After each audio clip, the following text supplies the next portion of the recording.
सो hey guys, welcome आप सभी का मेरे यूट्यूब चैनल आरबीआई सिंप्लीफाइड पे। मेरा नाम यश है और आज हम इकोनॉमिक टाइम्स न्यूज़पेपर का एनालिसिस करेंगे 14 मार्च का। इसके अलावा मेरा एक टेलीग्राम चैनल भी है। अगर आपको इस पर्टिकुलर सेशन की पीडीएफ चाहिए हो या पुराने सेशन की आप पीडीएफ एक्सेस करना चाहते हैं तो आप ये टेलीग्राम चैनल ज्वाइन कर सकते हैं। इसका जो लिंक है वो आरबीआई सिंप्लीफाइड चैनल के अबाउट सेक्शन में मिल जाएगा और इस वीडियो के डिस्क्रिप्शन बॉक्स में मिल जाएगा। इसके अलावा मैं डेली टेलीग्राम चैनल पे ईटी के क्विज अपलोड करता हूँ, तो आप उसको भी ट्राई कर सकते हैं। और 3 से 4 क्वेश्चंस डिस्क्रिप्टिव राइटिंग के भी अपलोड करता हूँ, तो आप उसको भी ट्राई कर सकते हैं। ठीक है, तो अब स्टार्ट करते हैं आज के सेशन को। तो ठीक है, पहले एक बार कंटेंट देख लेते हैं। तो आज के न्यूज़पेपर में से मैंने 5 न्यूज़ को पिक किया और 5 की 5 न्यूज़ बहुत ज़्यादा इंपॉर्टेंट है। अलग अलग डायमेंशन के ऊपर बात कर रही है, इसमें अलग अलग कॉन्सेप्ट इन्वॉल्व है। तो पहले उस कॉन्सेप्ट के बारे में पढ़ेंगे डेप्थ में और फिर उसके थ्रू पूरी न्यूज़ को समझने की कोशिश करेंगे। जैसे पहली न्यूज़ क्या है, SEBI tightens rules on intraday borrowing by mutual fund to ensure smooth investor pay out. ठीक है, तो ये इंट्राडे बोरिंग होती क्या है और क्यों म्यूचुअल फंड इंट्राडे बोरिंग करते हैं, तो वो समझने की कोशिश करेंगे बिकॉज ऑफ सम प्रॉब्लम्स। ठीक है, एक प्रॉब्लम है, गैप है, जिसको बोलते हैं टाइमिंग मिसमैच। ठीक है, तो उसके बारे में जानेंगे कि कैसे टाइमिंग मिसमैच की वजह से इन म्यूचुअल फंड्स को इंटरडे बोरिंग करनी पड़ती है। क्योंकि इंटरडे बोरिंग करते हैं बैंक से, वो बैंक से लेते हैं पैसा, तो इसलिए सेबी ने कुछ रूल्स को टाइटन किया है। तो ये समझने की कोशिश करेंगे। इसमें कुछ और कॉन्सेप्ट भी आते हैं। एक तो ट्रैप्स का कॉन्सेप्ट है, उसको समझेंगे, और एक रिवर्स रेपो रेट, ठीक है, या रिवर्स रेपो ऑपरेशन, उसको उसको समझेंगे कि वो होता क्या है। इसके अलावा इसमें एक और न्यूज़ है एटीएफ से रिलेटेड, वहाँ पर भी कुछ रूल्स को टाइटन अप किया गया है। ठीक है, सेम रीज़न है टाइमिंग मिसमैच की वजह से। तो यहाँ पर देखेंगे कि भाई ईटीएफ होते क्या है, क्या यहाँ पर प्रॉब्लम आ रही है, वो प्रॉब्लम और गैप्स क्या है। ठीक है, यहाँ पर कुछ अलग स्टोरी चलती है, तो उसके बारे में समझने की कोशिश करेंगे। ठीक है, जो सेकंड न्यूज़ है India's forex reserve drop by $11.68 billion amid oil shock and RBI ने रुपी स्टेबलाइजेशन एफर्ट किया। तो यहाँ पर पहले फॉरेक्स रिजर्व के बारे में समझेंगे कि फॉरेक्स रिजर्व होता क्या है, इसके 4 कंपोनेंट्स, ठीक है, उनका सिग्निफिकेंस वो समझेंगे। ठीक है, उनके परसेंटेज समझेंगे। ये सब कुछ समझने के बाद फिर हम पूरा न्यूज़ समझेंगे कि भाई फॉरेक्स रिजर्व क्यों ड्रॉप हुआ है। ठीक है, वैसे रीज़न है ये ऑयल शॉक होना। ठीक है, उसकी वजह से यहाँ पर जैसे जियो पॉलिटिकल कॉन्फ्लिक्ट्स हैं उसकी वजह से भी है, वेस्ट एशिया में जो प्रॉब्लम चल रही हैं उसकी वजह से भी है। ठीक है, और फिर आरबीआई का एक रुपी स्टेबलाइजेशन एफर्ट के बारे में थोड़ा बात करेंगे, मतलब आरबीआई का स्टांस देखेंगे यहाँ पर, सिंपल है। थर्ड क्या है, फिच ने अपग्रेड करा है इंडिया का GDP growth outlook to 7.5%, but warn किया है of inflation and oil price risk. तो यहाँ पर फिच का स्टांस देखेंगे, फिच ने ऐसा क्यों किया। ठीक है, उसने आउटलुक को चेंज बढ़ाया घटाया वो देखेंगे। ठीक है, उसके पीछे रीजनिंग क्या थी वो समझेंगे। ठीक है, तो रीजन समझेंगे यहाँ पर। फोर्थ न्यूज़ है, opposition files first ever motion to remove chief election commissioner Gyanesh Kumar. ठीक है, तो यहाँ पर एक नया चीज़ आ गई है। हमने कल की न्यूज़ में देखा था कि लोकसभा ने रिजेक्ट कर दिया था resolution motion against to remove the particular Lok Sabha speaker. ठीक है, लेकिन वो रिजेक्ट कर दिया है मोशन को। ठीक है, उस मोशन को रिजेक्ट कर दिया है। अब यहाँ पर दूसरा नया फाइल हो गया है ये, लेकिन ये फर्स्ट एवर मोशन है। ठीक है, तो यहाँ पर ये देखेंगे कि भाई एक सीईसी चीफ इलेक्शन कमिश्नर, ठीक है, जो होता है वो कैसे अपॉइंट होता है, कैसे रिमूवल होता है, कौन से आर्टिकल इन्वॉल्व है। ठीक है, क्या प्रोसेस होती है वो देखेंगे और पूरी स्टोरी समझने की कोशिश करेंगे कि क्यों क्यों एक अपोजिशन ने फाइल किया है first ever motion to remove CEC. ठीक है, तो वो समझने की कोशिश करेंगे। फिफ्थ न्यूज़ क्या है, government proposes 1 lakh crore economic stabilisation fund and 2.81 lakh crore rupee supplementary spending. ठीक है, तो इसके बारे में जानेंगे कि वो ये है क्या, इकोनॉमिक स्टेबलाइजेशन फंड क्या है और क्यों किस तरीके से 2.81 लाख करोड़ रुपीज़ का सप्लीमेंट्री स्पेंडिंग चाह रही है। ठीक है, मांग रही है एक सरकार, मतलब हमारी गवर्नमेंट, फ्रॉम द पार्लियामेंट से। ठीक है, तो वो समझने की कोशिश करेंगे। बस इतना ही है, ये होने वाला है पूरे के पूरे न्यूज़ का फ्लो। तो स्टार्ट करते हैं पहली न्यूज़ से। ठीक है, तो स्टार्ट करते हैं पहली न्यूज़ से। पहली न्यूज़ क्या है, SEBI tighten rules on intraday borrowing by mutual fund to ensure smooth investor pay outs. तो देखो, इस न्यूज़ को समझने से पहले हमें एक कॉन्सेप्ट और एक प्लेटफॉर्म के बारे में समझना पड़ेगा। ठीक है, कॉन्सेप्ट क्या है, रिवर्स रेपो ऑपरेशन और ट्रैप्स। ठीक है, try party repo dealing system. तो ये एक डीलिंग सिस्टम है, आप इसको प्लेटफॉर्म भी बोल सकते हो। ये एक प्लेटफॉर्म है। ठीक है, प्लेटफॉर्म है। ठीक है, तो देखो, रिवर्स रेपो ऑपरेशन क्या होता है, इसको समझने से पहले हमें रेपो ऑपरेशन समझने पड़ेंगे। देखो, रेपो ऑपरेशन बहुत सिंपल चीज़ है। ये एक बायलैटरल एग्रीमेंट होता है, ये ट्रांजैक्शन होती है। यहाँ पर क्या देखो, आरबीआई और बैंक है। एक बैंक को जो है ना इमीडिएट कैश की ज़रूरत है, तो वो जो है ना आरबीआई के पास जाता है और वहाँ से बोरो कर लेता है मनी, ठीक है, मनी बोरो कर लेता है। और at what rate? Repo rate पे, जो कि 5.25% चल रहा है अभी करंटली। और आरबीआई को क्या मिल जाता है इसके through? Government securities, government securities, ठीक है। तो ये रेपो ऑपरेशन है। इसी का ही अपोजिट जो है उसको ही बोलते हैं reverse repo, reverse repo operation, ठीक है। इसमें भी सेम होता है कि यहाँ पर आरबीआई अपना और इधर बैंक है। अभी बैंक के पास कुछ एक्सेसिव लिक्विडिटी है, मनी है, ठीक है, तो वो क्या करेगा, वो आरबीआई के पास पार्क कर देगा या डिपॉजिट कर देगा, ऐसा बोल सकते हैं, ठीक है, डिपॉजिट कर देगा। But at what rate? At reverse repo rate, जो कि कितना चल रहा है? 3.35%, ठीक है, ये फिक्स्ड है। और इसके बदले आरबीआई को गवर्नमेंट सिक्योरिटी देनी पड़ेगी, ठीक है, बैंक को। अभी यहाँ पर आरबीआई को देनी पड़ेगी गवर्नमेंट सिक्योरिटी टू बैंक, लेकिन अगर ये एचडीएफ वाली फैसिलिटी यूज़ करता, अगर बैंक जो है एचडीएफ फैसिलिटी को यूज़ करके आरबीआई के पास अपना पैसा पार्क करता, एक्सेसिव मनी पार्क करता या डिपॉजिट करता, तो क्या तब आरबीआई को गवर्नमेंट सिक्योरिटी देनी होती? नहीं, तब नहीं देनी होती, अगर एचडीएफ फैसिलिटी को यूज़ करते, स्टैंडिंग डिपॉजिट फैसिलिटी, ठीक है। देखो अभी इसी कॉन्सेप्ट को थोड़ा जनरलाइज करते हैं और मार्केट की तरफ लेके चलते हैं। यहाँ पर हम जितनी बातें करेंगे वो म्यूचुअल फंड के, ठीक है, एमएफ के पर्सपेक्टिव से करेंगे, ठीक है। तो यहाँ पर एमएफ यूज कर रहा है रिवर्स रेपो को, ठीक है, रिवर्स रेपो ऑपरेशन को। और क्योंकि ये कॉन्सेप्ट है, लेकिन फिर हम इसके बाद हम समझेंगे कि भाई ट्रैप्स क्या है, वो डीलिंग सिस्टम क्या है, ठीक है। तो देखो सेम चीज़ है, यहाँ पर एमएफ हो गया और इधर बैंक हो गया, और हम सब कुछ जो देख रहे हैं वो एमएफ के पर्सपेक्टिव से देख रहे हैं। वही यूज़ कर रहा है, एमएफ से यूज़ कर रहा है रिवर्स रेपो ऑपरेशन को। अभी मान लो बैंक को जो है ना हमें पैसा चाहिए, मनी चाहिए, और इसके पास ऑप्शन तो बहुत सारे हैं। आरबीआई के पास जाके ले सकता है, ठीक है, लेकिन आरबीआई जो है देगा 5.25% पे देगा। तो ये क्या करता है, मार्केट में जाता है और वहाँ पर एमएफ्स हैं, बहुत सारे म्यूचुअल फंड्स हैं, उनके पास बहुत अच्छी खासी इन्वेस्टमेंट रहती है, ठीक है। तो वो पैसा इन्वेस्ट कर सकते हैं बैंक को, मतलब बैंक को दे सकते हैं, ठीक है, बैंक को एज ए लोन दे सकते हैं या लैंड कर सकते हैं, ठीक है, वो कर सकते हैं। और कम रेट पे करते हैं, लेस देन रेपो रेट ही करते हैं, ठीक है। तो यहाँ पर नॉर्मली जब कॉन्सेप्ट की बात करते हैं तो हम रिवर्स रेपो रेट बोल सकते हैं, लेकिन एक ट्रैप्स रेट होता है, ठीक है, ट्रैप्स रेट होता है, उस पर लैंड करते हैं, और वो जनरली लेस देन होता है रेपो रेट से। तो देखो ये म्यूचुअल फंड क्यों ऐसा इन्वेस्ट करते हैं, यहाँ पर बैंक को क्यों देते हैं पैसा, क्योंकि ये भी चाहते हैं कि ये शॉर्ट टर्म लोन दें, ठीक है, मतलब शॉर्ट टर्म इन्वेस्टमेंट करें, क्विक प्रॉफिट के लिए, क्विक प्रॉफिट होता है इनको इससे, ठीक है, और इसको लिक्विडेट करना भी आसान होता है, लिक्विडेट भी ईजियर हो जाता है, ठीक है। तो इसने एमएफ ने पैसा दिया, पैसा लैंड कर दिया बैंक को, और बैंक उसके बदले क्या करेगा, गवर्नमेंट सिक्योरिटी दे देगा, सिंपल, ठीक है। लेकिन अब यहाँ पर कुछ प्रॉब्लम्स हैं, इस ट्रांजेक्शन में कुछ प्रॉब्लम है। देखो बैंक को भी एक रिस्क है और एमएफ को भी एक रिस्क है।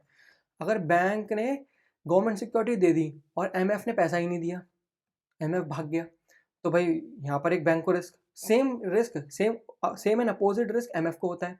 एमएफ ने पैसा दे दिया और बैंक ने सिक्योरिटी नहीं दी, तो एमएफ के ऊपर भी एक रिस्क है, ठीक है। तो उस रिस्क से बचाने के लिए एक नई पार्टी को इंट्रोड्यूस किया जाता है, मिडिल पर्सन को इंट्रोड्यूस किया जाता है, या मिडिल इंस्टीट्यूशन को इंट्रोड्यूस किया जाता है, ठीक है, जिसको यहाँ पर सीसीआईएल बोलते हैं वैसे तो, ठीक है। तो जब तीन पार्टी इन्वॉल्व होती है ट्रांजेक्शन के अंदर, तो उसको बोलते हैं ट्राई पार्टी रेपो, ठीक है, ऑपरेशन। और ये जहाँ हो रहा होता है, मतलब वो पूरा प्लेटफॉर्म और ये पूरा सिस्टम जो है उसको ट्रैप्स बोलते हैं, ठीक है। तो देखो अभी बैंक को भी रिस्क था और एमएफ को भी रिस्क था, और एमएफ को एक और रिस्क था कि भाई ये गवर्नमेंट सिक्योरिटीज दे रहे हैं वो वैलिड सिक्योरिटीज हैं या नहीं, है ना, तो वो सब चेक जो है ना वो मिडिल पर्सन करता है, ये जो मिडिल इंस्टीट्यूट है वो करेगा, ठीक है, ये थर्ड पार्टी करेगी। तो यहाँ पर देखो इस ट्रांजेक्शन में जब तीन पार्टी इन्वॉल्व हो जाती हैं, तो तब आता है ट्रैप्स का पूरा कॉन्सेप्ट, ठीक है, इसको बोलते हैं try party repo dealing system. तो ये ट्रैप सिस्टम का यूज करते हैं एमएफ्स, क्योंकि एमएफ्स यूज कर रहे हैं तो हम इसको रिवर्स रेपो बोलेंगे, ठीक है, रिवर्स रेपो ऑपरेशन बोलेंगे, क्योंकि ये एमएफ के पर्सपेक्टिव से हो रहा है, ठीक है, बैंक के पर्सपेक्टिव से नहीं है। तो देखो इसके अंदर भी सेम चीज़ है, ये हमारे एमएफ हो गया, ठीक है, यहाँ हमारा बैंक हो गया, इसको पैसा चाहिए, इसको पैसा देना है, और यहाँ पर हमारा गारंटर हो गया, सीसीआईएल हो गया। ये क्या है, कैश, ये जो है कैश इसको देगा पहले, ठीक है, मनी इसको देगा, और ये फिर उसको बैंक को दे देगा, ठीक है, कैश और मनी। फिर बैंक क्या करेगा, बैंक सिक्योरिटी इसको देगा, और ये सिक्योरिटी को वैलिडेट करके होल्ड कर लेगा, अपने पास रखेगा और रिफ्लेक्ट करा देगा ये एमएफ के अकाउंट में, ठीक है, कि भाई हाँ हमने ले ली और आपके पास भी आ गई है, ऐसे करके रिफ्लेक्ट करा देगा, ठीक है। तो ये जो पूरा ट्रांजेक्शन है ये संभालेगा कौन? CCIL देखेगा, भाई ये सब कुछ गारंटी करेगा, ठीक है। अब यहाँ पर ये जो बैंक है पहले उसको सिक्योरिटी देनी पड़ेगी और फिर ये पैसा देगा, ऐसे करके ये पूरी ट्रांजेक्शन करेगा, ठीक है। डबल हैंड चेकिंग करेगा और यहाँ पर पहले कैश लेगा और फिर सिक्योरिटी देगा, ठीक है। तो सारी प्रोसेस का जो गारंटर है वो है CCI। तो क्योंकि यहाँ पर एक एक्स्ट्रा सेफ्टी है तो ये सारी की सारी प्रोसेस करना चाहता है एक बैंक और म्यूचुअल फंड, तभी उसके थ्रू एक ट्रांजेक्शन परफॉर्म करना चाहता है, ठीक है। तो ये प्लेटफॉर्म जो है ये मैच मेकर की तरह काम कर रहा है, ठीक है। एक एमएफ को जो पैसा लेंड करना चाहता है और एक जो बैंक है जो पैसा चाहता है, ठीक है, जिसको पैसा चाहिए, उन दोनों को मिलवाने का काम कर रहा होता है ट्रैप्स, ठीक है। इसलिए इसको प्लेटफॉर्म भी बोल सकते हैं और डीलिंग सिस्टम भी है, ठीक है, क्योंकि पूरा का पूरा कॉन्सेप्ट ही है। अब क्या होगा जब ये जो पूरा का पूरा ट्रैप्स है इसकी मैच्योरिटी डेट आ गई, ठीक है। मैच्योरिटी डेट जब आती है तो ये करेगा, मैं अब ओवरऑल बता रहा हूँ, ये बैंक क्या है इस एमएफ को क्या देगा, ठीक है, इसका जो मनी है वो वापस करेगा, प्लस एक ट्रैप्स रेट जो है जो इंटरेस्ट है वो देगा, ठीक है, रेट पे जो भी इंटरेस्ट है वो देगा। और म्यूचुअल फंड क्या है इन द एंड वो सिक्योरिटी वापस कर देगा, ठीक है, जो गवर्नमेंट सिक्योरिटी दी गई थी, ठीक है। और फिर ये पूरी की पूरी जो ट्रैप्स प्रोसेस है ये क्लियर हो जाएगी, ठीक है, कंप्लीट हो जाएगी। तो ये पूरा होता है ट्रैप सिस्टम। और मैंने आपको ये रिवर्स रेपो का भी कॉन्सेप्ट बता दिया एमएफ के पर्सपेक्टिव से, ठीक है। अब न्यूज़ की तरफ चलते हैं, ठीक है, मैं इसको हटा देता हूँ। तो ठीक है, देखो अब हमने कॉन्सेप्ट पढ़ लिया है, अब जो है ना हम न्यूज़ को समझने की कोशिश करेंगे। देखो न्यूज़ को समझने से पहले हमें जो है ना एक स्टोरी समझनी पड़ेगी, स्टोरी के थ्रू हम पूरे का पूरा न्यूज़ समझ आ जाएगा हमको। देखो स्टोरी में क्या है, देखो ये एक म्यूचुअल फंड है, ठीक है, इसको मैनेज कौन करता है? AMCs या मैनेजर्स, ठीक है, मैनेजर्स। ये हमारा इधर इन्वेस्टर है, इसने जो है ना 1 लाख रुपए दिए और सब्सक्राइब किया म्यूचुअल फंड को, ठीक है। म्यूचुअल फंड क्या करेगा, उतने ही इक्विवेलेंट का यूनिट दे देगा इस इन्वेस्टर को, ठीक है। और जो भी इसके पास 1 लाख रुपए आए हैं वो क्या करेगा, देखो म्यूचुअल फंड नॉर्मली क्या करता है, पैसा अपने पास रखता थोड़ी ना है, वोल्ट के अंदर थोड़ा रखता है, वो इन्वेस्ट करता है। तो मान लो हमने भी जो कॉन्सेप्ट पढ़ा ट्रैप्स के थ्रू इसने इन्वेस्ट कर दिया और बैंक को दे दिया पैसा फॉर एग्जाम्पल।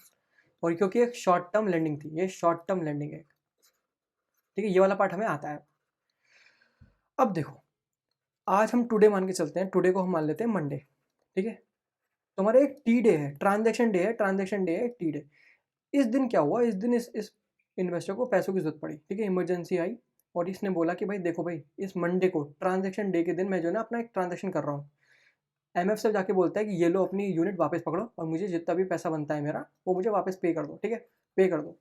तो ये टी डे के अंदर करेगा, ठीक है, वो है हमारा मंडे। तो क्योंकि जो म्यूचुअल फंड्स होते हैं ना अपने आप को लिक्विड फंड की तरह एडवर्टाइज करते हैं, ठीक है, मार्केट करते हैं और बोलते हैं कि हम आपका पैसा बहुत जल्दी आपको वापस करेंगे। तो क्योंकि अपने आप को एडवर्टाइज ऐसे करते हैं तो ये ऑब्लाइज्ड होते हैं, जिस दिन ट्रांजेक्शन हुई ये वाली, ठीक है, टी डे के दिन हुई, तो टी प्लस वन डे मतलब क्या हो गया, टी+1 डे मतलब ये हो गया हमारा ट्यूसडे। ट्यूसडे को अर्ली मॉर्निंग इनको पैसा वापस करना पड़ेगा, ठीक है, इसको पे करना पड़ेगा इन्वेस्टर को, ठीक है, इनका पैसा वापस करना पड़ेगा। ये ऑब्लाइज्ड है करने के लिए। अभी हमें पता है जो भी पैसा है वो इसको इन्वेस्ट करके रखते हैं शॉर्ट टर्म में, ठीक है। तो जब ये टी+1 डे आया, अब मान लो ट्यूसडे आ गया, अभी पैसा लौटाना है इनको, अभी पैसा तो इनके पास है ही नहीं, पैसा तो यहाँ पर जा चुका है, ठीक है, इन्वेस्ट हो चुका है पैसा, तो कैसे करेंगे पे? दो तरीके होते हैं, या तो भाई ये मैच्योरिटी का वेट करें, ठीक है, मान लो ट्यूसडे के दिन ही मैच्योर होने वाला था, ठीक है, पर ये जो ट्यूसडे के दिन मैच्योर होने वाला था तो ये पैसा जो है ना एकदम थोड़ा ना मिलेगा इनको, ठीक है।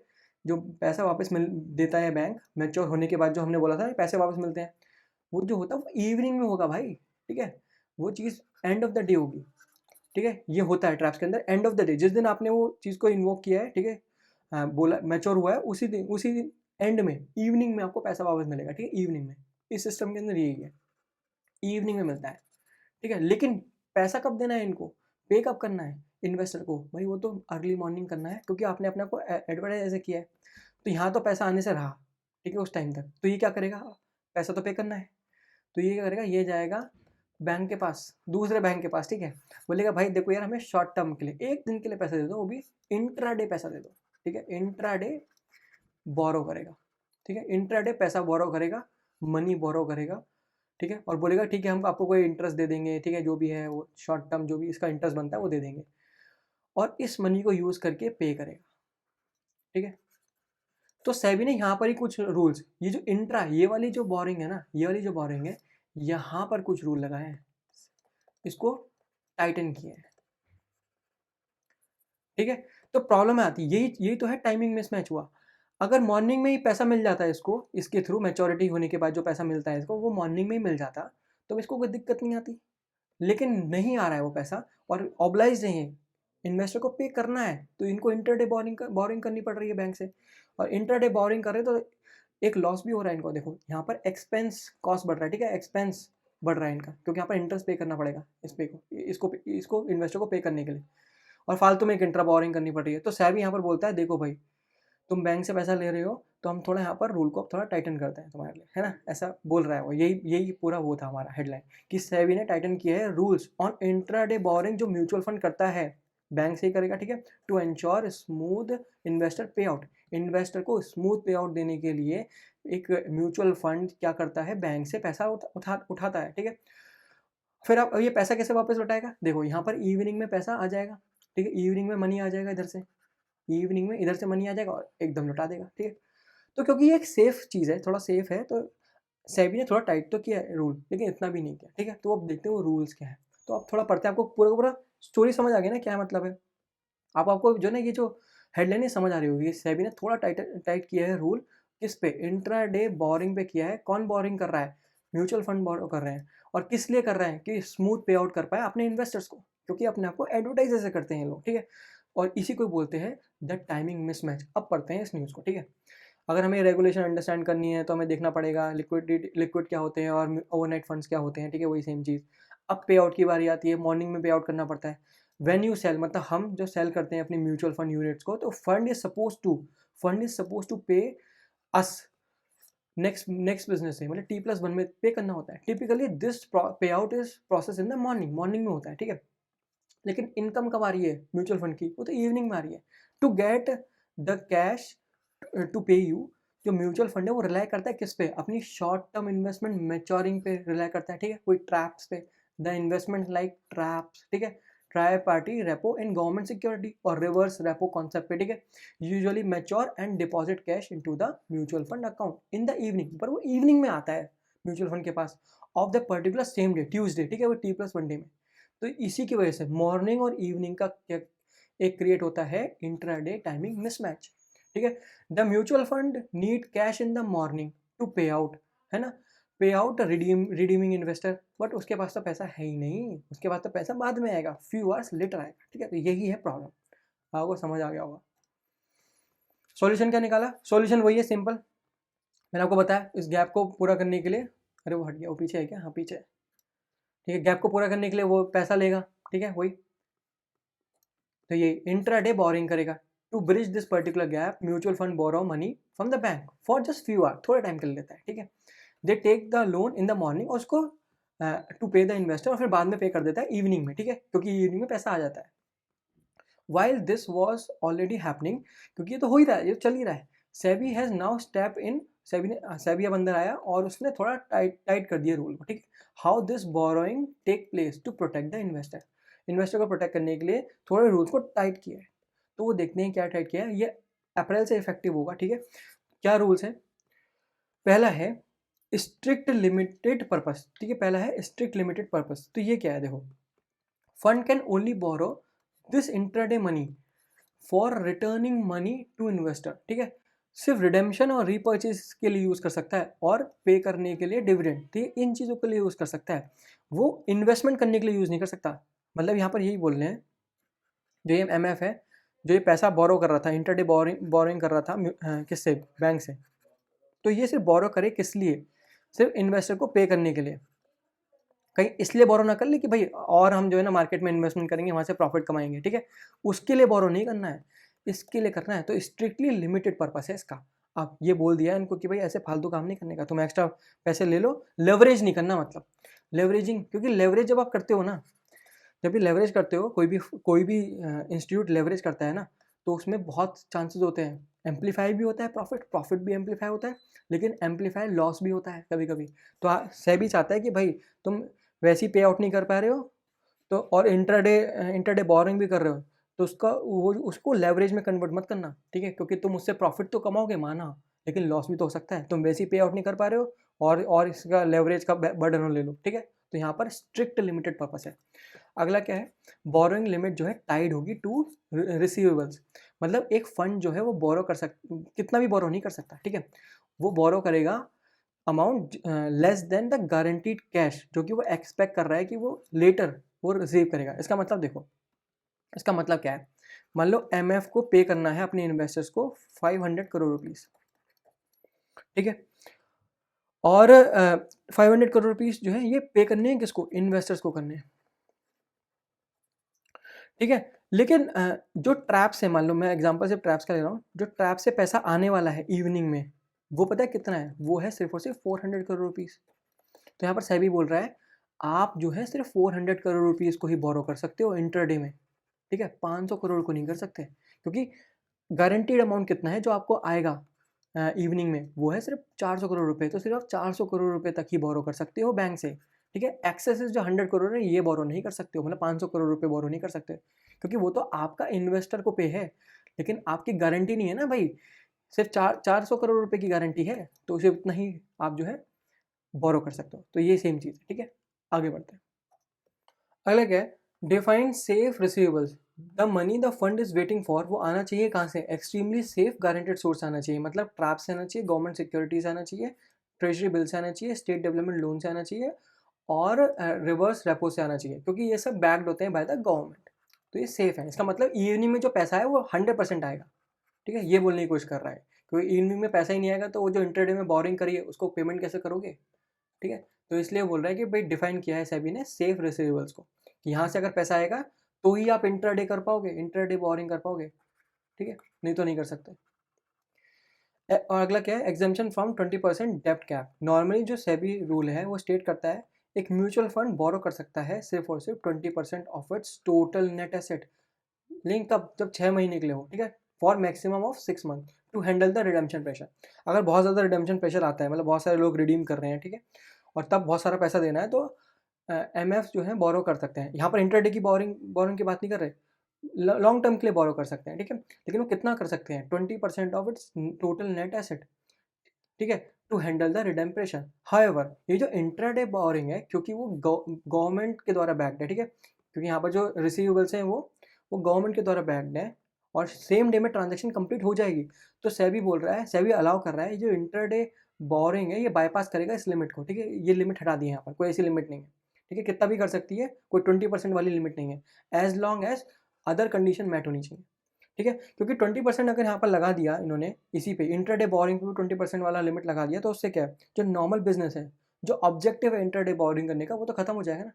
फिर ये लोग जो एमएफ्स हैं वो सर्विस नहीं कर पाएंगे अपने इन्वेस्टर को, भाई पैसा तो पे करना ही है ना, वो नहीं कर पाएंगे, तो उनका बिजनेस बर्बाद होगा इंडायरेक्टली, ठीक है।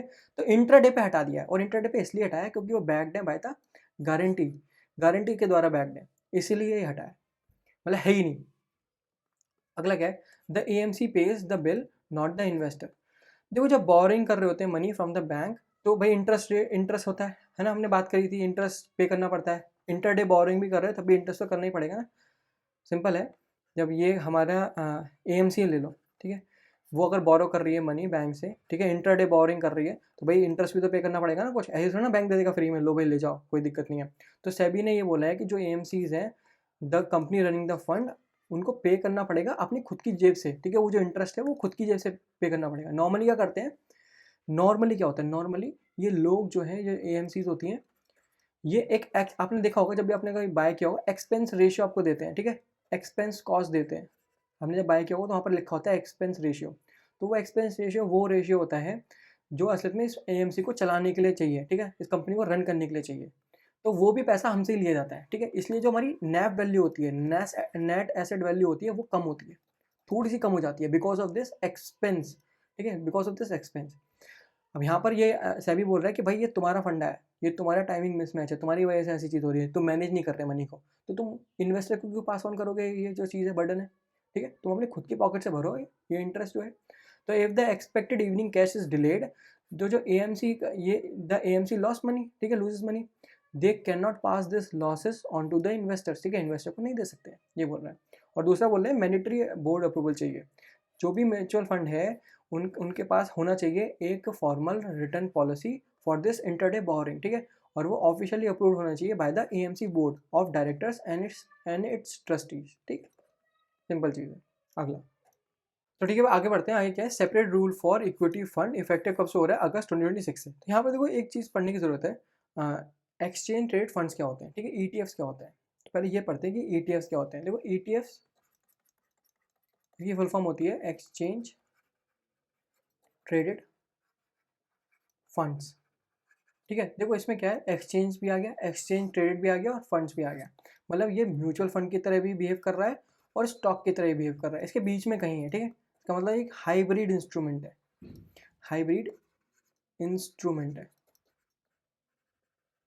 ठीक है। तो देखो म्यूचुअल फंड की तरह कैसे बिहेव कर रहा है, देखो एमएफ जो है उसमें क्या होता है, बकेट क्रिएट की जाती है, ठीक है, एक बकेट बनाई जाती है, उसके अंदर सारे स्टॉक्स आते हैं, ठीक है, डिफरेंट डिफरेंट कंपनी के स्टॉक्स होते हैं, बॉन्ड्स होते हैं, कॉर्पोरेट बॉन्ड्स होते हैं, गवर्नमेंट सिक्योरिटीज़ होती हैं, ठीक है, कमोडिटीज़ होती हैं, ऐसे करके पूरी बकेट क्रिएट की जाती है, फिर उसको कन्वर्ट किया जाता है यूनिट के अंदर और वो यूनिट को दिया जाता है इन्वेस्टर्स को, ठीक है, ऐसे करके। सेम यहाँ पर होता है, एटीएफ के अंदर भी सेम होता है, एक बकेट क्रिएट की जाती है, फिर उसको यूनिट में कन्वर्ट किया जाता है और फिर वो इन्वेस्टर को मिलता है, ठीक है।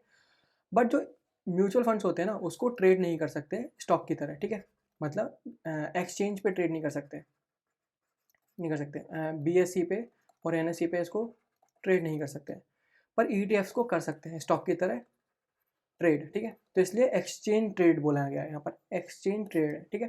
जैसे स्टॉक को एक्सचेंज ट्रेड कर सकते हैं वैसे ईटीएफ को भी ट्रेड कर सकते हैं। पर ये जो ईटीएफ्स होते हैं और इक्विटी इंडेक्स फंड्स होते हैं ये जो ना पैसिव मैनेज्ड होते हैं, ठीक है, पैसिव मैनेज्ड होते हैं। इसका मतलब यहाँ पर जो है कोई हाईली पेड पर्सन नहीं होता, कोई मैनेजर नहीं होता जो है चूज करता है या पिक करता है पर्टिकुलर स्टॉक को just to beat the market, ऐसा कुछ नहीं होता। ये पैसिव मैनेजमेंट होता है यहाँ पर। तो यहाँ पर जो ये लोग होते हैं, मैनेजर्स होते हैं, बस कॉपी पेस्ट करते हैं, कॉपी पेस्ट करते हैं, ठीक है। तो कॉपी पेस्ट करने की वजह से कुछ प्रॉब्लम अराइज होती है। देखो प्रॉब्लम की तरफ चलते हैं। मान लो 1000 इन्वेस्टर आए, ठीक है, ईटीएफ था निफ्टी 50 का, निफ्टी 50 का ईटीएफ था। 1000 इन्वेस्टर आए और बोला कि भाई ये लो अपनी यूनिट, इस मैनेजर को बोला ये लो अपनी यूनिट और भैया हमारा पैसा वापस कर दो, मनी वापस कर दो, ठीक है। अब इसके पास भी मनी तो है, मनी नहीं है, इसके पास जो है ना स्टॉक्स हैं निफ्टी 50 के अंडरलाइंग अंडरलाइंग अंडर आ रही है अंडर अंडरलाइंग स्टॉक्स हैं, ठीक है, ठीक है। तो ये क्या है, मार्केट में जाएगा, ठीक है, और बेचेगा उसको, तब आएगा पैसा, ठीक है, मतलब एक सेल ऑर्डर लगाएगा मार्केट में जाके। अब मान लो 3:30 हमारा मार्केट क्लोज हो जाता है, ठीक है, 3:30 PM पे हमारा मार्केट क्लोज हो जाता है। इसने सेल ऑर्डर डाला लेकिन मार्केट क्योंकि बहुत ज़्यादा वोलेटाइल था, कोई भी बायर नहीं था, ये एग्जीक्यूट ही नहीं हुआ, ये कन्वर्ट हो गया अनएग्जीक्यूटेड ऑर्डर में, अनएग्जीक्यूटेड ऑर्डर में, और 3:30 में मार्केट क्लोज हो गया। अब इसके पास पैसा नहीं आया और इसके स्टॉक्स भी नहीं बिके, ठीक है, तो इसके पास स्टॉक है अभी वो, क्योंकि वो बिके नहीं, और 3:30 में मार्केट भी क्लोज हो गया, इस पर पैसा भी नहीं है, तो ये पैसा कैसे पे करें इनको, ठीक है। तो ये डर गया, तो ये क्या करेगा, ये जो है ना बोरो करेगा। तो जो ईटीएफ का जो मैनेजर है वो बैंक के पास जाएगा, बोलेगा भाई थोड़ा पैसा दे दो थोड़े टाइम के लिए, अभी दे दूंगा आपको, ऐसे करके पैसा लेगा, ठीक है। अब यहाँ पर सेबी ने बोरोइंग लिमिट लगा दी कि कितना बोरो कर सकता है। ये जो ईटीएफ मैनेजर है सिर्फ उतना ही बोरो कर सकते हैं जितना अनएग्जीक्यूटेड सेल ऑर्डर थे, ठीक है, उतना ही बोरो कर सकते हैं, ज़्यादा नहीं कर सकते। अगर उससे ज़्यादा बोरो किया तो इसका मतलब क्या कर रहे हैं ये लोग, ऐसा पॉसिबिलिटी है कि ये जो ना फिर उससे भी प्रॉफिट कमाएंगे, ठीक है, जो एक्स्ट्रा मनी है उससे प्रॉफिट कमाएंगे, मतलब लेवरेज वाला जो गेम था हमने पीछे पढ़ा था ना, लेवरेज करेंगे, लेवरेज को यूज़ करेंगे। एक तो ये चीज़ हो गई। दूसरा क्या है, क्योंकि इनके स्टॉक भी नहीं बिके थे, ठीक है, जो भी अंडरलाइंग स्टॉक थे वो भी नहीं बिके थे, तो सेबी ने बोला कि तुम्हें स्टॉक को भी होल्ड करके नहीं रखना है, ठीक है, उसको भी बेचना है, उसको भी डंप करना है। लेकिन अभी मार्केट तो बंद हो गया है, तो कहाँ पर डंप करेंगे, वो डंप करेंगे कैश के अंदर। इसको बोलते हैं closing closing auction auction service session, sorry, ठीक है। क्लोजिंग ऑक्शन सेशन के अंदर सारे के सारे स्टॉक को डंप करना पड़ेगा, क्योंकि अगर ये होल्ड करके रखेंगे इसको स्टॉक को तो अगले दिन प्रॉफिट में बेच सकते हैं, ऐसी पॉसिबिलिटी हो सकती है, ठीक है। तो सेबी बोलता है कि नहीं भाई, जितना भी तुम्हारे अनएग्जीक्यूटेड सेल ऑर्डर हैं उतना ही तुम्हें डंप करना पड़ेगा कैश के अंदर। अभी कैश क्या होता है, क्लोजिंग ऑप्शन सेशन क्या होता है, देखो 330 टू 340, ये 10 मिनट की जो विंडो होती है ना, इसमें जो है ना हमारा एक्सचेंज क्या करता है, ये 10 मिनट की विंडो में एक्सचेंज क्या करता है, जितने भी अनएग्जीक्यूटेड मतलब लेफ्ट ओवर बाय और सेल ऑर्डर्स होते हैं ना, बाय और सेल ऑर्डर्स होते हैं ऑफ पार्टिकुलर स्टॉक, तो वो ये जो अनएग्जीक्यूटेड है उसको जो है पूल करता है, ठीक है, इधर बाय रख देगा और इधर पूल कर देगा, इधर सेल रख देगा। तो जो भी ये अनएग्जीक्यूटेड है तो इनको बायर मिल जाएगा, ठीक है। तो यहाँ पर क्या है, इस क्लोजिंग ऑक्शन सेशन के अंदर बायर मिल जाते हैं और सैलरी मिल जाते हैं, दोनों चीज़ें मिल जाती हैं। और ये जो प्राइस होता है इस पर्टिकुलर स्टॉक का प्राइस होता है फेयर प्राइस होता है, ठीक है, वो अपनी एल्गोरिथम लगाता है एक्सचेंज और उनका प्राइस डिसाइड करता है। और ये जो फेयर प्राइस होता है ना, यही बनता है closing price of the particular stock, ये वही बनता है, ठीक है। तो इससे क्या फ़ायदा क्या हुआ कि भाई इसने ये वाला जो काम था ये भी नहीं करने दिया सेबी ने, और प्लस जो ETF मैनेजर को अपना स्टॉक बेचने थे उनको बाहर मिल गया, ठीक है, और फेयर प्राइस में मिल गया, तो बढ़िया है, दोनों के लिए बढ़िया है। तो ऐसे करके पूरे पूरे रूल क्रिएट करें, ठीक है। आप न्यूज़ पढ़ते हैं तो SEBI is stating that if these fund need to borrow money to cover these unexpected sell trades, है ना, तो they can only do so to participate in the closing auction session, ठीक है। ये एक स्पेशल शॉर्ट ट्रेडिंग विंडो होती है at the end of the day use to determine the final closing price, जो मैंने आपको बताया, ठीक है। और ये रूल कब किक इन होगा, अगस्त 3, 2026 में, when a new market mechanism for this become fully operational, ठीक है। तो बस यही न्यूज़ थी, फिर अगली न्यूज़ पे चलते हैं। तो ठीक है, अब चलते हैं सेकंड न्यूज़ की तरफ। सेकंड न्यूज़ क्या है, India's forex reserve drop by $11.68 billion amid oil shock and RBI's rupee stabilisation effort. तो ये for the week ending March 6 जो हमारा फॉरेक्स रिजर्व है वो गया था, फेल बाय $11.68 बिलियन। कहाँ तक पहुँच गया था, $716.8 बिलियन। ये क्यों हुआ, why did the reserve fall, because of this geopolitics and the oil shock. हमें पता है कि देखो भाई अभी वेस्ट एशिया में बहुत ज़्यादा कॉन्फ्लिक्ट चल रहे हैं, ठीक है, US इसराइल और ईरान का टेंशन चल रहा है। और हमें ये भी पता है कि जो मिडिल ईस्ट है वो बहुत इंपॉर्टेंट है ग्लोबल एनर्जी के लिए। अगर वहाँ पर टेंशन ज़्यादा बढ़ेगी और स्ट्रेट ऑफ हॉर्मोज बंद रहेगा, ठीक है, और बैरिकेडिंग रहेगी, तो उसकी वजह से ऑयल और LPG के प्राइसेस अपने आप ही स्पाइक अप कर जाएंगे, जिसकी वजह से ट्रेड डेफिसिट वाइडन होगा, क्योंकि India import the vast majority of crude oil, ठीक है, 80 to 85% जो है क्रूड ऑयल को इम्पोर्ट करता है। And international oil trades are priced in dollars, ठीक है, US डॉलर में होती हैं। तो अगर ऑयल का प्राइस ऊपर जाएगा तो उसकी वजह से क्या है, हमें ज़्यादा डॉलर खर्च करने पड़ेंगे just to buy the exact same amount of fuel, ठीक है, जिसकी वजह से हमारा ट्रेड डेफिसिट बढ़ेगा। इसका मतलब हमारा डॉलर जो है कंट्री को लीव करेगा ज़्यादा और डॉलर कम आएगा, ठीक है, इनकम होगा। क्योंकि डॉलर लीव कैसे करता है, जब हम इम्पोर्ट करते हैं, और डॉलर आता कब है कंट्री के अंदर, जब हम एक्सपोर्ट करते हैं। तो इम्पोर्ट बढ़ रहा है यहाँ पर, ऐसा बोल रहे हैं, इम्पोर्ट भी बढ़ रहा है प्लस इम्पोर्ट का कॉस्ट बढ़ रहा है। तो देखो यहाँ पर जो फॉरेक्स रिजर्व है उसके अंदर 4 पार्ट होते हैं, ठीक है, 4 कंपोनेंट होते हैं। पहला कंपोनेंट है फॉरेन करेंसी एसेट, FCA, ठीक है। देखो FCA जो है ना सबसे ज़्यादा परसेंटेज या चंक रखता है इसके अंदर, फॉरेक्स रिजर्व के अंदर लगभग कितना 88 से 90%, ठीक है, 90% इसका पार्ट रहता है, या ऐसा बोलो इसका परसेंटेज रहता है। इसमें जो है एसेट्स, जो एसेट होता है इसके अंदर वो किसकी फॉर्म में होता है, वो मेजर करेंसीज की फॉर्म में होता है, ठीक है, मेजर करेंसी की फॉर्म में होता है। लेकिन प्राइमरली किस में होता है, US डॉलर के अंदर होता है। और भी करेंसीज होती है लेकिन प्राइमरली किस में होता है, US डॉलर में होता है, ठीक है।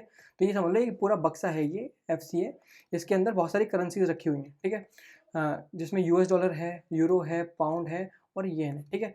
लेकिन बहुत ज़्यादा डॉलर है, ठीक है, कम यूरोज हैं, कम पाउंड्स हैं और येन भी कम है, लेकिन प्राइमरली क्या है, US डॉलर्स है, ठीक है। पर ये जो FCA है जो RBI मेंटेन करके चलता है, तो क्या RBI ऐसे ही अपने वॉल्ट के अंदर इसको इतना जो मनी है $568.35 बिलियन जो अमाउंट है, क्या ये अपने पास ऐसे ही रखता है वॉल्ट के अंदर, नहीं, ये इसको इन्वेस्ट करके रखता है, ठीक है।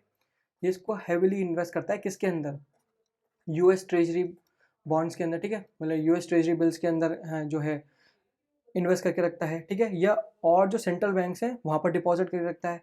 ये जो BIS है, ठीक है, बैंक फॉर इंटरनेशनल सेटलमेंट, उसको दे के रखता है, ठीक है, वहाँ पर डिपॉजिट करके रखता है, ठीक है।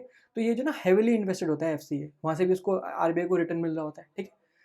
तो ऐसे खाली रखा नहीं रहता पैसा वोल्ट के अंदर, इन्वेस्टेड रहता है। लेकिन ये लिक्विड, हाईली लिक्विड एसेट के अंदर इन्वेस्ट किया जाता है, जिससे जल्दी से एकदम पैसा वापस आ सके, है ना। अब एफसीए में एक और चीज़ है, वैल्यूएशन क्वार्क। ठीक है, यहाँ पर क्या देखो, सब कुछ जो है हेविली किस में है तो डॉलर्स के अंदर, लेकिन पूरे का पूरा जो एफसीए है ना, वो देखो डॉलर भी है और यूरो भी है, ठीक है, येन भी है, सारी करेंसी है। लेकिन ये जो वैल्यूएशन होता है ना इस पूरी की पूरी चेस्ट का, ये समझ लो, ये पूरे का पूरा जो एफसीए है, इसका जो वैल्यूएशन होता है वो डॉलर में होता है। ठीक है, हम देख पा रहे हैं, हमें डॉलर में दिख रहा है सब कुछ, क्योंकि ये डॉलर में होता है। और अगर मान लो यूरो ने डॉलर के अगेंस्ट अपनी वैल्यू लूज करी, ठीक है, अपनी वैल्यू लूज करी, तो आरबीआई का जो एफसी है वो अपने आप ही रिड्यूस हो जाएगा, वहाँ का उसका जो पूरा का पूरा प्राइस है वो अपने आप ही ड्रॉप हो जाएगा। ठीक है, क्योंकि यूरो की वैल्यू कम हो गई है, और जब इसको डॉलर के अंदर इसका वैल्यूएशन करेंगे तो कम आएगा। ठीक है, तो जब आरबीआई ने 1 रुपया खर्च ही नहीं करा, उसके बाद रखे पैसा जो है एफसीए में वो रिड्यूस हो गया। ठीक है, तो ये क्योंकि वैल्यूएशन इसका पूरा डॉलर के अंदर होता है, और अगर यूरो, युआन, ठीक है, या येन, ये सब सारी करेंसीज और पॉन्ड, ये करेंसी अगर अपनी वैल्यू लूज करती है डॉलर के अगेंस्ट, तो जो है जो एफसी वो रखा कम हो जाता है। ठीक है, पेपर वैल्यू रिड्यूस हो जाती है उसकी। ठीक है, और on the other hand RBI ने कोई पैसा खर्च किया नहीं है, तब भी वैल्यू रिड्यूस हो गई। ठीक है, तो ऐसा प्रॉब्लम रहता है, तो वैल्यूएशन क्वार्क इसको बोलते हैं। ठीक है, सेकंड पार्ट क्या आता है, गोल्ड रिजर्व, इसको हटा देता हूँ। ठीक है, अगला क्या है, देखो अगला है गोल्ड रिजर्व। तो गोल्ड रिजर्व जो है ना, पूरे के पूरे फॉरेक्स रिजर्व का कितना पार्ट है, 7 से लेकर 9% होता है। ठीक है, इतना चंक रखता है, सेकेंड लार्जेस्ट चंक है। इसकी टोटल वैल्यू अभी कितनी है, $130.03 बिलियन। ठीक है, ये जो पूरा का पूरा डाटा है ना 6 मार्च का है। तो आरबीआई जो है ना बहुत सारा गोल्ड होल्ड करके रखता है, मेट्रिक टन ऑफ गोल्ड को अपने पास होल्ड करके रखता है। ठीक है, कुछ तो है वो कंट्री के अंदर रखता है गोल्ड को, ठीक है, अपने वोल्ट में रखता है, और कुछ जो है ना ओवरसीज वहाँ पर डिपॉजिट करा देता है। ठीक है, जैसे कि बैंक ऑफ इंग्लैंड के पास रखता है, और bank for international settlement BIS के पास रखता है। अब देखो क्यों 7 to 9% दिया गया है इसको। देखो इसके पीछे रीज़न ये है, क्योंकि जो गोल्ड है वो एक्ट करता है एज अ सेफ हेवन। ठीक है, सेफ हेवन की तरह, मतलब एक हेजिंग टूल है ये, हेज करने के लिए हेज टूल है। तो यहाँ पर क्या है, अगर मान लो कोई ग्लोबल रिस्क आ रखा है, ठीक है, ग्लोबल रिस्क आ रखा है, मार्केट क्रैश है, ठीक है, मार्केट पैनिक में है, तो लोग क्या करते हैं, पैसा खींचते हैं और गोल्ड के अंदर डाल देते हैं। और अगर इन्फ्लेशन ज़्यादा स्पाइक्ड अप है, ठीक है, और जो हमारी फेयर्ड करेंसीज हैं, ठीक है, फेयर्ड करेंसीज कौन सी होती हैं, जैसे डॉलर हो गया अपना, ठीक है, यूरो हो गया, ठीक है, यूरो। तो ये जो करेंसीज है ना, अगर मान लो इन्होंने इन करेंसी पे ट्रस्ट खत्म हो गया, कम हो गया, ठीक है, रिड्यूस हो गया, तो जितने भी इन्वेस्टर्स हैं ना वो गोल्ड के अंदर, इन द एंड गोल्ड के अंदर इन्वेस्ट करते हैं। ठीक है, और गोल्ड जो है ना एक स्ट्रक्चरल स्टेबिलिटी प्रोवाइड कराता है। ठीक है, तो ये बहुत इंपॉर्टेंट है गोल्ड, इसलिए 7 to 9% इसको दिया गया। अगला क्या है, स्पेशल ड्राइंग राइट्स। इसका कितना वैल्यू है अभी, $18.72 बिलियन, और ये कितना परसेंट रखता है पूरे के पूरे रिजर्व में, 2.5%। देखो ये SDR जो है एक आर्टिफिशियल इंटरनेशनल रिजर्व एसेट है, ठीक है, जिसको पेपर गोल्ड भी बोलते हैं, और ये किसने क्रिएट किया है, IMF ने। अभी देखो ये जो SDR है कैसे एलोकेट किया जाता है मेंबर कंट्रीज़ को, जो IMF है ये हमारी हो गई मेंबर कंट्री, इनको एलोकेट करता है ये SDR on the base of their economy, their size of economy, और साइज ऑफ इकोनॉमी कंपेयर कैसे करता है, ग्लोबल से, ग्लोबल की इकोनॉमी के साथ कंपेयर करता है, ग्लोबल इकोनॉमी। ठीक है, तो ऐसे करके एलोकेट किया जाता है। अभी जितना भी SDR है कंट्री के पास, ठीक है, वो उसको यूज़ कर सकता है। अगर मान लो इस मेंबर कंट्री पे कोई BOP की प्रॉब्लम आती है, वहाँ पर वो बैलेंस ऑफ पेमेंट नहीं हो पाता, वो बैलेंस ऑफ पेमेंट का क्राइसिस आता है, तो ये SDR को ट्रेड कर सकता है विद एनी अदर करेंसी। ठीक है, एक्सचेंज कर सकता है उसके थ्रू, SDR के थ्रू एक्सचेंज कर सकता है विद एनी अदर करेंसी, और फिर उससे BOP की प्रॉब्लम्स को रिसॉल्व कर सकता है।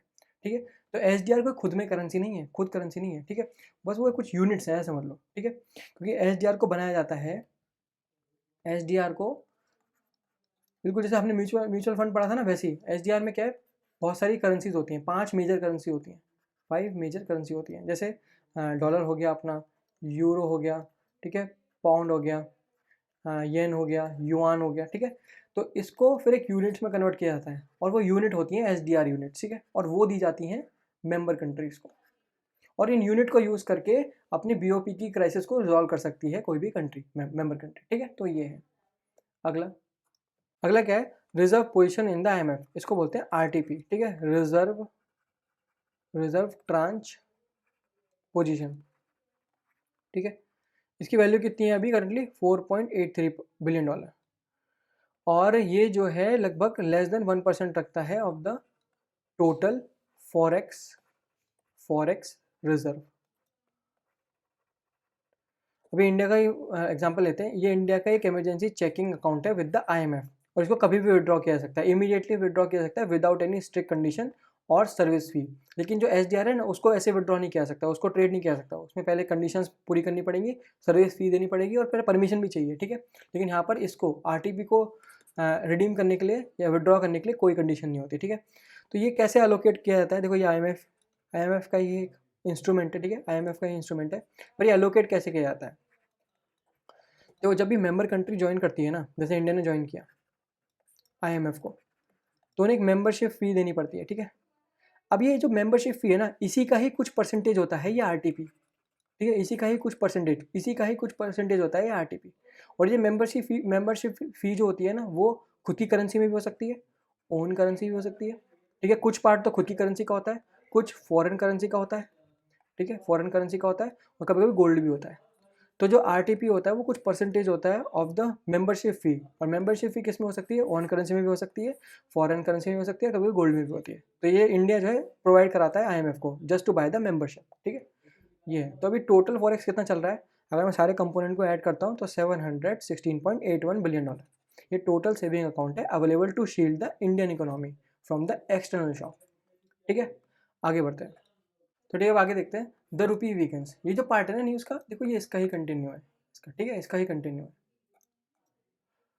तो यहाँ पर क्या है, रुपी वीकन होगा कैसे, जो इंपोर्टर्स हैं हमारे इंडियन इंपोर्टर्स, सडनली उनको बहुत ज़्यादा डॉलर की जरूरत पड़ेगी to buy the expensive oil, जिसकी वजह से डॉलर की डिमांड छोटा हो जाएगी रिलेटेड टू द रुपी, जिसकी वजह से रुपी की वैल्यू लूज जाएगी अगेंस्ट द डॉलर। तब आरबीआई स्टेप इन करेगा, क्योंकि आरबीआई का काम है करना, ठीक है, आरबीआई रुपी स्टेबलाइजेशन एफर्ट। तो आरबीआई को पसंद नहीं है कि रुपी जो है ना बहुत तेज़ी से गिरे, ठीक है, या ज़्यादा वोलेटाइल हो जाए। To stop the free fall, RBI act as a massive supplier of the dollar, ठीक है, वो सप्लाई करता है डॉलर को। कैसे, वो अपने फॉरेक्स रिजर्व को यूज़ करके वहाँ से बिलियंस ऑफ डॉलर निकालता है और उसको ओपन मार्केट में सेल करता है, और उसके अगेंस्ट क्या है, रुपी को बाय कर लेता है। तो इससे क्या है, आर्टिफिशियल सप्लाई बढ़ जाती है डॉलर की, जिसकी वजह से हमारा रुपी का जो प्राइस है वो स्टेबलाइज हो जाता है। बट इसकी वजह से क्या है, इसकी वजह से जो फॉरेक्स रिजर्व है वो ड्रेन हो जाता है, और इसी की वजह से मे बी थोड़ा सा $11.8 बिलियन ड्रेन हो गया, ठीक है। लेकिन सिर्फ इसकी वजह से नहीं हुआ, हमने अभी देखा था कि एफसीए का जो है वो करेंसी डिवैल्यूएशन होने की वजह से, क्योंकि और भी करेंसीज होती हैं और सारी की सारी वैल्यूएशन जो है किस में हो रही होती है, डॉलर में हो रही होती है, तो उसकी वजह से एफसीए भी गिर जाता है। तो एफसीए भी गिरता है तो यहाँ पर ये वैल्यू भी ड्रॉप दिखती है हमें, ठीक है। अगला क्या है, valuation change the paper losses, जो मैंने अभी आपको बताया वो सेम चीज़ है। Not all of that 11.68 billion drop जो है वो एक्चुअली मनी है स्पेंड बाय द आरबीआई, नहीं ऐसा नहीं है, इसमें लार्ज चंक ऑफ इट है वैल्यूएशन चेंज की वजह से जो है, ठीक है। क्योंकि जो इंडिया का रिजर्व है उसमें एफसीए गोल्ड ये सब होता है, और ये सारा का सारा जो इंडिया का रिजर्व होता है वो रिपोर्ट किया जाता है डॉलर के अंदर। अगर ग्लोबल मार्केट में पैनिक आता है, ठीक है, तो इन्वेस्टर्स क्या है, सेफ्टी की तरफ भागते हैं, मतलब वो डॉलर के अंदर इन्वेस्ट करते हैं फिर, है ना। उसकी वजह से डॉलर स्ट्रॉन्गर हो जाता है और स्ट्रॉन्गर हो जाता है। तो अगर डॉलर ज़्यादा स्ट्रॉन्गर हो जाता है as compared to euro, pound और येन, तो इंडिया ने जो है ना और करेंसीज को भी होल्ड करके रखा है अपने एफसीए के अंदर, तो वहाँ पर क्या है, वैल्यूएशन लॉस होता है, ठीक है। और करेंसी वीक हो जाती हैं, यूरो, पाउंड और येन वीक हो जाएगी डॉलर के अगेंस्ट, लेकिन वैल्यूएशन किस में होने वाला है, वैल्यूएशन डॉलर में होने वाला है। तो इन द एंड एफसीए हमें बहुत घटा हुआ दिखेगा, ठीक है, वो सेम चीज़ बोल रहा है। तो ये पेपर लॉसेज दिखता है, आरबीआई ने कुछ स्पेंड तो किया नहीं, आरबीआई ने सिर्फ थोड़ा पार्ट ही स्पेंड किया रुपये को स्टेबलाइज करने के लिए, लेकिन कुछ और अपने आप ही घट गया बिकॉज ऑफ एफसीए में थोड़ा सा डिवैल्यूएशन हो गया। आगे क्या है, the silver lining import cover. तो जो इंडिया के पास जो फॉरेक्स रिजर्व है ना, वो 10 महीने तक का इंपोर्ट कवर दे सकता है। अब इंपोर्ट कवर क्या होता है, अगर मान लो सारे के सारा एक्सपोर्ट बंद हो जाए, ठीक है, अगर सारा का सारा एक्सपोर्ट बंद हो गया तो हमारे पास कोई भी डॉलर नहीं आ रहा, कोई भी फॉरेन करेंसी नहीं आ रही, ठीक है। तो इंडिया के पास इतना, आरबीआई के पास मतलब इतना सारा रिजर्व है, फॉरेक्स रिजर्व है कि वो एसेंशियल इंपोर्ट कर सकता है, ठीक है। ऑयल को इंपोर्ट कर सकता है, इलेक्ट्रॉनिक्स को इंपोर्ट कर सकता है, मशीनरीज को इंपोर्ट कर सकता है फॉर नेक्स्ट 10 मंथ, ठीक है। इसका मतलब क्या है, इंडिया जो है वेल इंसुलेटेड है against the immediate external financial shock, ठीक है, डिस्पाइट द वीकली ड्रॉप। ये जो वीकली ड्रॉप हुआ ना $11.68 बिलियन का, इससे भी कोई फर्क नहीं पड़ता ज़्यादा, है ना, क्योंकि हमारे पास 10 मंथ का इम्पोर्ट कवर है अभी भी। आगे बढ़ते हैं। तो ठीक है, थर्ड न्यूज़ की तरफ चलते हैं। थर्ड न्यूज़ क्या है? Fitch upgrades India's GDP growth outlook to 7.5% but warns of inflation and oil price risk. तो एक बार फिच का एक बार स्टांस देख लेते हैं, उनका आउटलुक देख लेते हैं। उन्होंने कितना अपग्रेड किया है? 7.5% पे किया है फॉर दिस करंट ईयर, ठीक है, फाइनेंशियल ईयर 26। प्रीवियसली दिसंबर में कितना गैस किया था? 7.4%, उसको अपग्रेड कर दिया 7.5 में। और नेक्स्ट ईयर के लिए फाइनेंशियल ईयर 27 के लिए कितना अपग्रेड कर दिया है? 6.7% पे। पहले कितना था? 6.4% पे। ये आर्टिकल ऑल्सो ये चीज़ को नोट कर रहा है कि जो इंडिया की इकोनॉमी है, जीडीपी है, वो ग्रो हुई है 7.1% से in financial year 25, hit a massive 8.4% कब? Second quarter of financial year 26, before settling slightly to 7.8% in the third quarter itself, ठीक है। ये ऐसा अपग्रेड क्यों किया, ये भी एक बार जान लेते हैं। क्योंकि इंडिया का प्राइमरी इंजन क्या है, ठीक है, जो एक ग्रोथ दे रहा है वो है स्ट्रॉन्ग डोमेस्टिक डिमांड, ठीक है। रूरल डिमांड और अर्बन डिमांड दोनों ही अच्छी खासी है, ठीक है। इसका मतलब क्या है? एवरी इंडियन और businesses with in the country वो बाय कर रहे हैं गुड्स, यूटिलाइज कर रहे हैं सर्विसेज, और लोन भी ले रहे हैं। हमें पता है कि डबल डिजिट क्रेडिट ग्रोथ चल रही है अभी इंडिया में, ठीक है। तो India is growing largely because of its own internal economy, ठीक है, क्योंकि हमारी इंटरनल इकोनॉमी इतनी एक्टिव है। हम जो है ना बहुत, हम सिर्फ और सिर्फ एक्सपोर्ट करने पर रिलाई नहीं कर रहे हैं, ठीक है। हमारी खुद का कंजप्शन बहुत अच्छा है, ठीक है। हमारी खुद की इंटरनल इकोनॉमी बहुत ज़्यादा एक्टिव है, उसकी वजह से इसने अपग्रेड किया है फिच ने। अगला क्या है? The road blocks, inflation and consumer spending. देखो, the squeeze on real income, क्योंकि फिच ने वार्न किया है कि भाई आगे जो है ना इन्फ्लेशन बढ़ सकती है। अभी हमने देखा था 3.21% थी फैब में, ठीक है, सीपीआई। तो ये और बढ़ सकती है, जिसकी वजह से हमारी रियल इनकम जो है ना कम हो सकती है, मतलब हमारा परचेसिंग पावर कम हो सकती है, ठीक है। How much your pay check can actually buy the things, अब वो कम हो सकती है, ठीक है।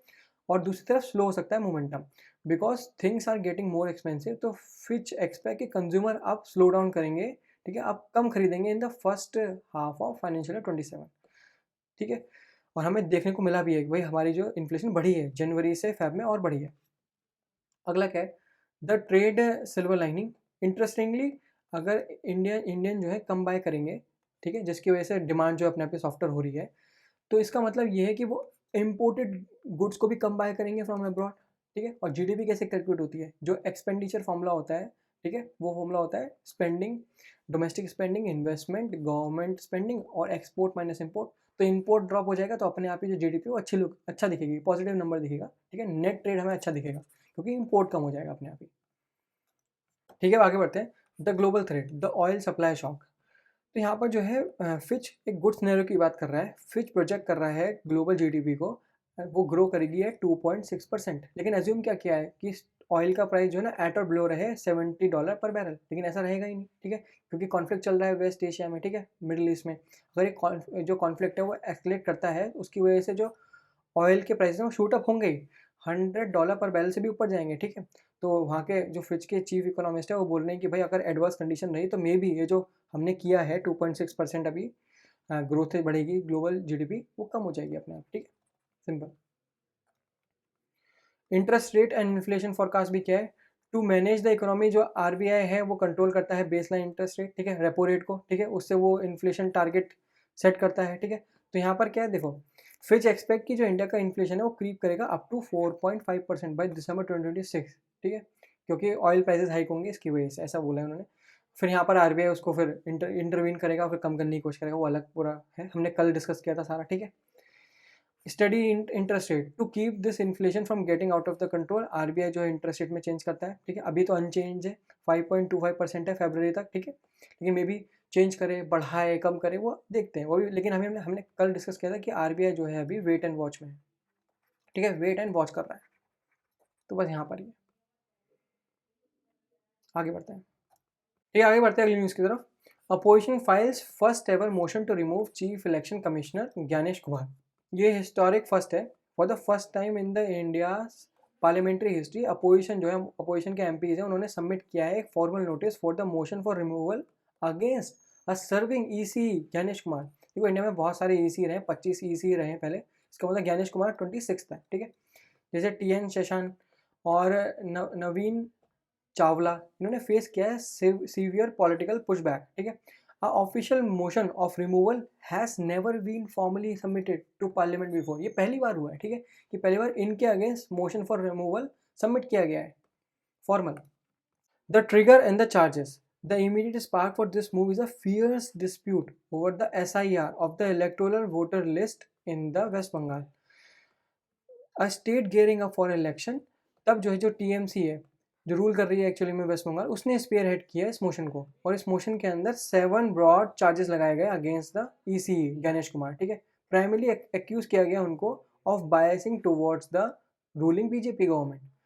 और क्या एक्वेशन लगाए गए, पार्टीशन कंडक्ट, ठीक है, acting in a discriminatory manner to favour the BJP, voter manipulation किया उन्होंने, ऐसा ऐसा करके बोला, ऑब्स्ट्रक्शन किया, डिलिबरेटली ऑब्स्ट्रक्ट किया, ठीक है, investigation into the electoral fraud और द अपॉइंटमेंट कंट्रोवर्सी, ठीक है, ये सब किए. इसमें ज़्यादा पढ़ने की जरूरत नहीं है, बस समझ लो, बस ये चार्जेस थे. The number game, how the motion was filed.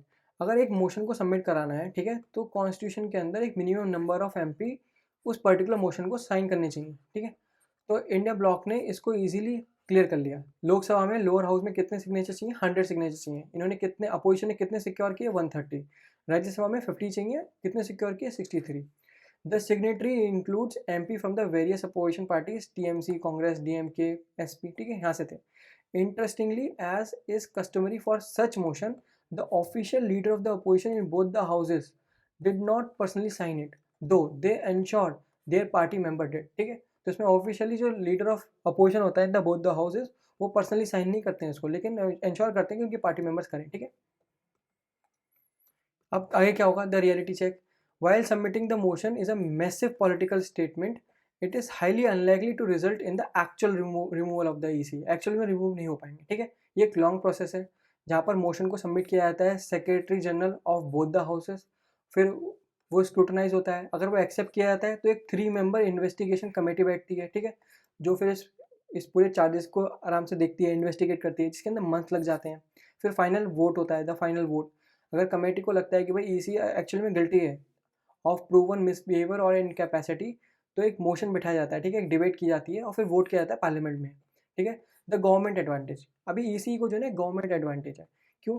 Removing the EC requires a special majority, ठीक है, इन पार्लियामेंट. तो हमने कल भी डिस्कस किया था कि स्पेशल मेजोरिटी क्या होती है. वैसे 2/3 भी होती है, और यहाँ पर क्या हो गया कि जैसे टोटल देन मेंबर्स जो होते हैं, then members of parliament minus dead, ठीक है, डेड माइनस वैकेंट अपॉन 2 + 1, इसको बोलते हैं सिंपल मेजोरिटी, ठीक है. या 2/3 ऑफ MP जो है राजी हो जाए इस चीज़ के लिए, ठीक है. तो यहाँ पर यही है, अगर इस मोशन को जिताना है, ठीक है, इस मोशन को एक्सेप्ट कराना है, तो ये सिंपल मेजोरिटी नहीं, स्पेशल मेजोरिटी चाहिए. और अभी रूलिंग किसकी है, BJP led the NDA coalition, ठीक है, holds a comfortable majority in parliament. तो हो ही नहीं पाएगा, ये 100% डिफीट हो जाएगा मोशन. जैसे अभी लोकसभा, कल हमने देखा था ना, लोकसभा ने रिजेक्ट कर दिया था, लोकसभा स्पीकर के अगेंस्ट भी एक रेजोल्यूशन करा था उनके रिमूवल के लिए, तो वो रिजेक्ट हो गया था, ये भी रिजेक्ट हो जाएगा. Institutional quark. इसमें क्या है, देखो, द इलेक्शन कमीशन, जो इलेक्शन कमीशन होता है उसके अंदर 3 पीपल होते हैं, 3 लोग होते हैं. एक होता है ECE, ठीक है, चीफ इलेक्शन कमिश्नर, और 2 होते हैं इलेक्शन कमिश्नर, ठीक है. पर जो कॉन्स्टिट्यूशन है वो स्टेट करता है कि only the ECE can be remove this rigorous parliament motion process, ठीक है. सिर्फ ECE को ही इस प्रोसेस से रिमूव किया सकता है, लेकिन जो 2 कमिश्नर्स हैं, जो 2 इलेक्शन कमिश्नर, उनको सिंपली रिमूव किया सकता है upon the recommendation of ECE बस, ठीक है. तो एक बार अपॉइंटमेंट और आगे क्या है, देखो, अपॉइंटमेंट के अलावा है रिमूवल, एक बार ये देख लेते हैं, ठीक है. तो ठीक है, अपॉइंटमेंट देखते हैं. अपॉइंटमेंट कैसे होता है ECE का. The appointment of the ECE is govern by article 324(2) of the Indian constitution. The constitution provision article 324 state की जो प्रेसिडेंट ऑफ इंडिया है शैल अपॉइंट, वो अपॉइंट करेंगे इलेक्शन कमिश्नर को, ठीक है, चीफ इलेक्शन कमिश्नर को और अदर इलेक्शन कमिश्नर को, subjected to the provision of any law made in that behalf by the parliament. Current process क्या है, the 2023 act. For decade president ही अपॉइंट कर रहे थे ECE को, strictly on the advice of prime minister and the council of ministers, ठीक है.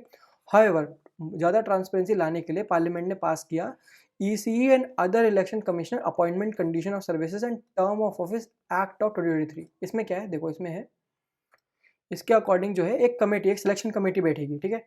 Today the president officially appoint, देखो, ऑफिशियली प्रेसिडेंट अपॉइंट करता है ECE को, लेकिन किसकी रिकमेंडेशन पे, एक बाइंडिंग रिकमेंडेशन पे of the 3 member selection committee consist of, जिसके अंदर एक प्राइम मिनिस्टर होते हैं, चेयरपर्सन होते हैं वो, है ना, the leader of opposition in the Lok Sabha और the leader of the single largest opposition party वो होते हैं, और एक यूनियन कैबिनेट मिनिस्टर होता है nominate by the prime minister, ठीक है। इन तीनों का मत जाता है और फिर उसके अकॉर्डिंग उनके रिकमेंडेशन के बेस पे जो प्रेसिडेंट है वो अपॉइंट करते हैं ईसीई को, ठीक है। ठीक है, अब रिमूवल भी देखते हैं। The removal of EC impeachment like process to ensure the election commission remain independent and free from government pressure, constitution make it exceptionally difficult to fire a EC. Removal किससे गवर्न होता है? Article 324(5) से, ठीक है, which directly links the process to article 124(4), ठीक है। Constitution provision देखते हैं, जो आर्टिकल 324(5) वो एक्सप्लिसिटली स्टेट करता है the chief election commissioner shall not be removed from his office except in like manner and on the like grounds as the judge of the supreme court। जैसे supreme जज of the supreme court को हटाया जा सकता है, ठीक है, impeachment process के थ्रू, वैसे ही ईसीई को हटाया जा सकता है, ठीक है, और कोई तरीका नहीं है। तो वो क्या है, द ग्राउंड फॉर रिमूवल क्या है, अंडर आर्टिकल 124(4) इसके अंदर which dictate the removal of the supreme court जज, ठीक है, सुप्रीम कोर्ट के जज को भी इम्पीचमेंट प्रोसेस के थ्रू हटाया जा सकता है अंडर आर्टिकल 124(4) के तहत, ठीक है। सेम तरीके से ईसी को भी हटाया जा सकता है, ठीक है। EC can only be remove on 2 specific grounds. पहला क्या है, प्रूवन मिसबिहेवियर, जो हमने पीछे पढ़ा, ठीक है, और इनकैपेसिटी, ठीक है। आगे बढ़ते हैं, ठीक है। प्रोसेस देखते हैं कैसे रिमूव कर सकते हैं। द मोशन, एक मोशन रिमूवल मोशन सबमिट करना पड़ेगा to the presiding officer of either house of the parliament, ठीक है, जिसके अंदर देखो कुछ सिग्नेचर्स रिक्वायर्ड होते थे, एटलीस्ट 100 MPs के सिग्नेचर चाहिए फ्रॉम द लोकसभा और 50 मेंबर्स के सिग्नेचर चाहिए फ्रॉम राज्यसभा। फिर इन्वेस्टिगेशन होगी, ठीक है। अगर प्रिसाइडिंग ऑफिसर एक्सेप्ट करता है इस मोशन को तो एक 3 मेंबर कमेटी बिठाई जाएगी, जिसके अंदर सुप्रीम कोर्ट और हाई कोर्ट के जज होंगे और डिस्टिंग्विश्ड जूरिस्ट होंगे टू इन्वेस्टिगेट द चार्ज।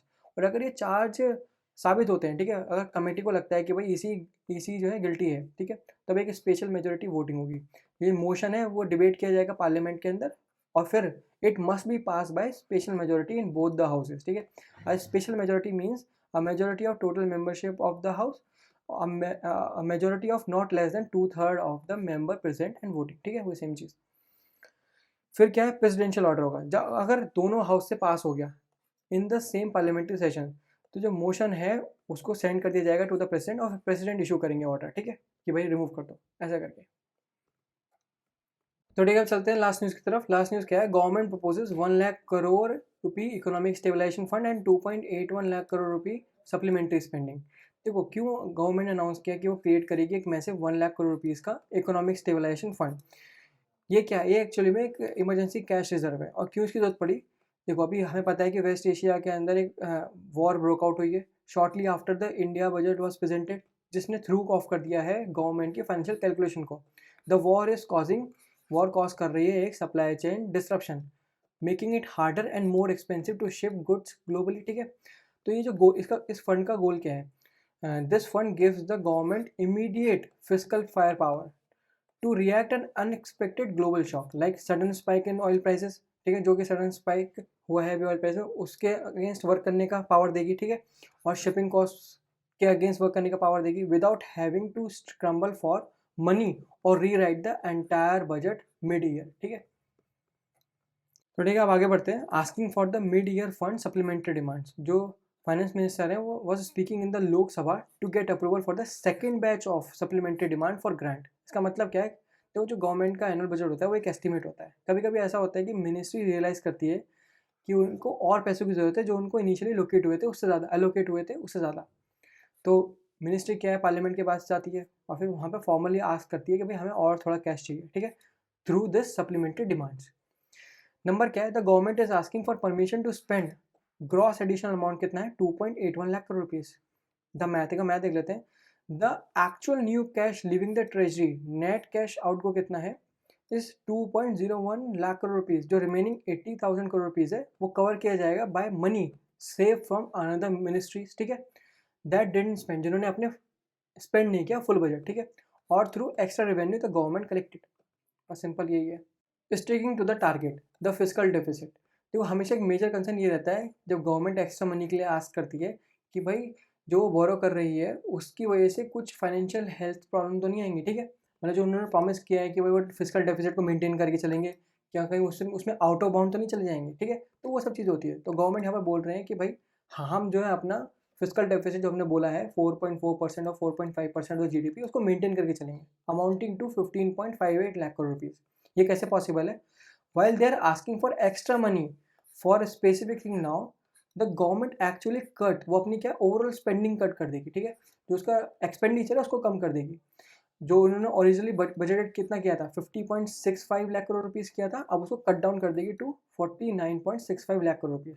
तो ये और जगह से मतलब स्पेंडिंग कम करके ये पूरे पूरे फिजिकल डेफिसिट को जो है कंट्रोल में लेके आएगी, कंसोलिडेट करेगी, 4.4 और 4.5% ऑफ द जीडीपी करने की कोशिश करेगी, ठीक है। बस ये है।